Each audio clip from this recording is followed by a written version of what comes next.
I have a capped needle and I apply a little bit of pressure, we get this big surface area that gets triggered by that pressure. It's a relatively blunt stimulus. The difficulty with that is that if I do take the cap off the needle, and you can see just how small and sharp that is, it's not necessarily a very accurate representation for the animal of what that stimulus is going to feel like. And we need to have a whole bunch of approximations that we can do between nothing and an actual injection.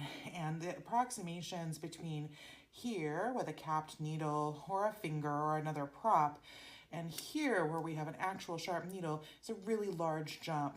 And many animals I was finding would adversely react when we actually did an injection with a real needle. To help solve that problem, I wanted to split that stimulus down into smaller approximations. And one of the tools that I use for that is training needles. And these particular ones are dispensing needles.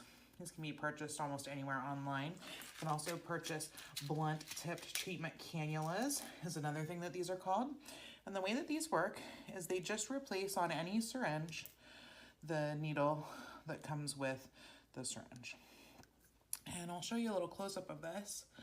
What this is this is a needle that has a blunt tip, so it is not beveled, and it's not going to be able to pierce the skin when we are using it to work with an animal. I'll show you with my hand.